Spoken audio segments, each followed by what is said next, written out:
Think through your responses to the scenarios in exercise 3.1. I've been providing this exercise for many years now, and students typically give the following answers. They feel that Alexa should have to stay after class and clean the desk. They say they would talk to Cedrico about his socks and see if it was a matter of not having the right color, and they would not report him to his parole officer. As for Kira, students often have to think about her case more, but typically they decide that maybe she should have one after-school detention and then be partnered with a chemistry teacher to help her conduct her experiments safely. So typically, students who have gone through this exercise in the past lean away from punishment for misconduct, or at least too harsh of punishment. In reality, however, this is typically not the case for students of color.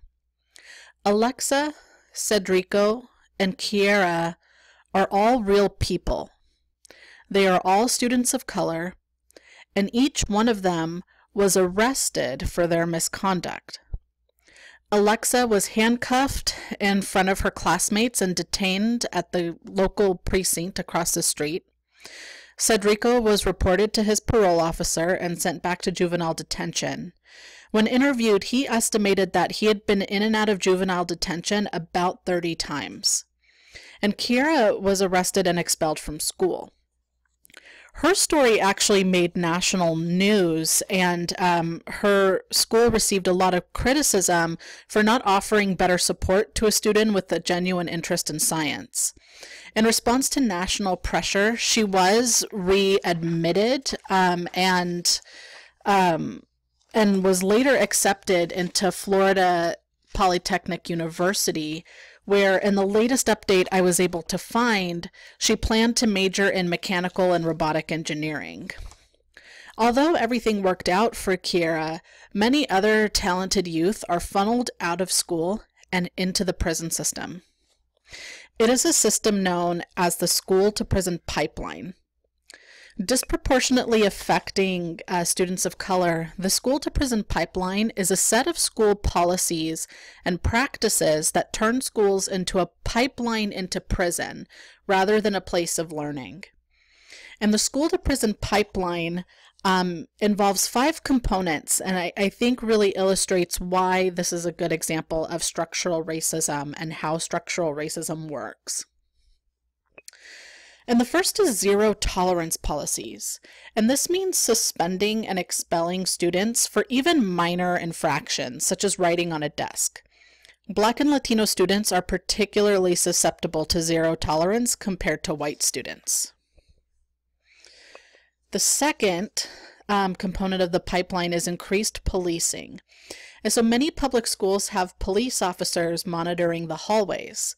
Police presence criminalizes students, and many students, again disproportionately students of color, have reported assault and other forms of violence from police officers in their schools. The third is increased surveillance. Students across the country have to walk through metal detectors, for example, before entering the school. So these first 3 components of the school-to-prison pipeline leave students of color susceptible to the criminal justice system in multiple ways. First, having a police presence and surveillance in the school makes law enforcement a student's first point of contact if they do something wrong, as opposed to, say, a teacher or guidance counselor. Second, suspending and expelling students for minor infractions means they won't be in attendance on a school day. So if they go out during the day, they're more likely to be stopped by police for being out in the community on a school day. So they get penalized by not being allowed in school, and then penalized again for not being in school. The fourth component of the pipeline is high-stakes testing. So part of how public schools get funding is through their standardized test scores. They also get funding through the tax base of the neighborhoods they are located in. So schools in more affluent neighborhoods receive more funding. Since the increased funding from being in a wealthier neighborhood gives them the resources to score higher on standardized tests, they receive that funding as well. And the schools that are targeted for increased policing and surveillance are also the schools located in less affluent neighborhoods. As such, they do not have the resources to score as well on standardized tests. And this contributes to the pipeline. While the first three make it easier to come into contact with the criminal justice system, high-stakes testing makes it more difficult to graduate high school, let alone get accepted into college. And the final component is what's called institutional similarity. And what this means is that schools start looking more like prisons than they do schools. They become institutions where students are surveillanced and policed rather than educated. And what's interesting about a lot of these policies and practices is that the justification came from mass school shootings, specifically Columbine in the early 2000s. And although this horrible event occurred at a more affluent, predominantly white school, it was schools in less affluent, more racially diverse neighborhoods that these policies and practices were implemented.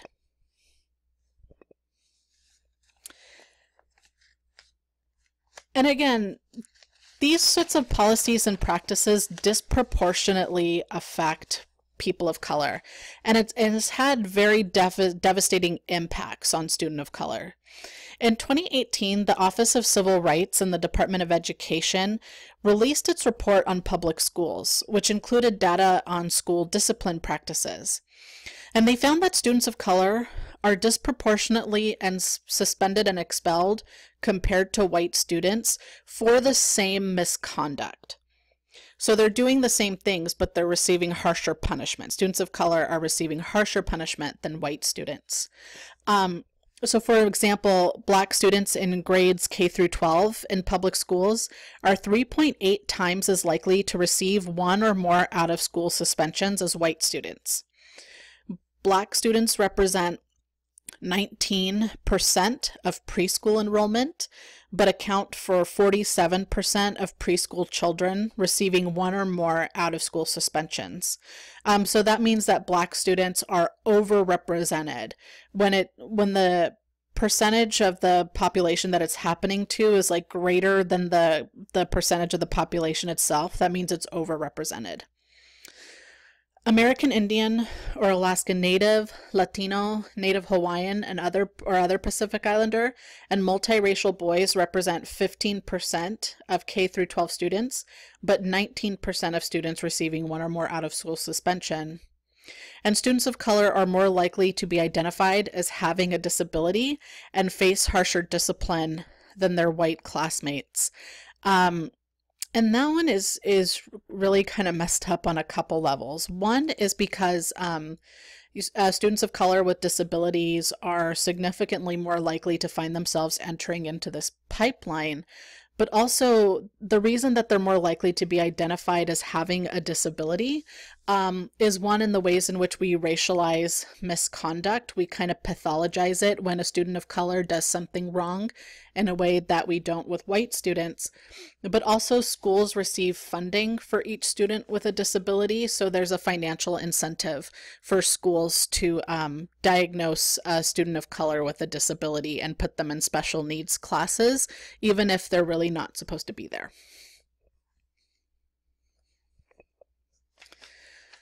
When students are criminalized in this way, it impacts them in all aspects of life.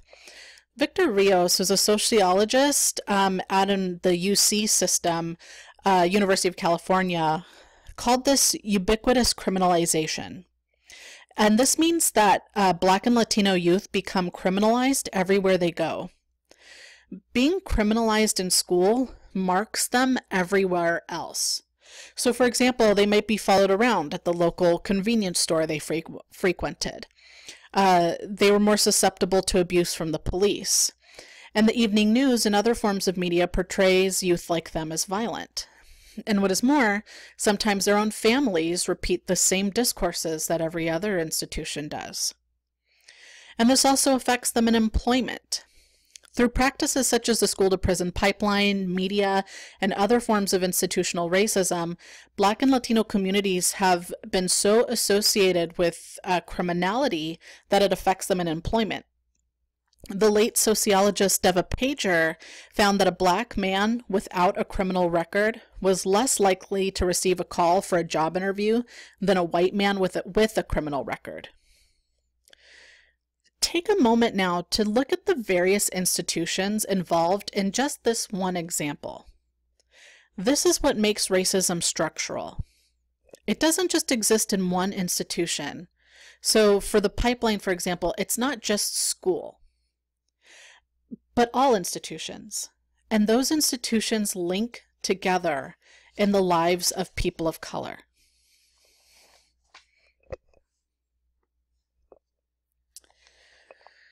Structural racism, like all forms of structural oppression, is a significant barrier to intercultural praxis.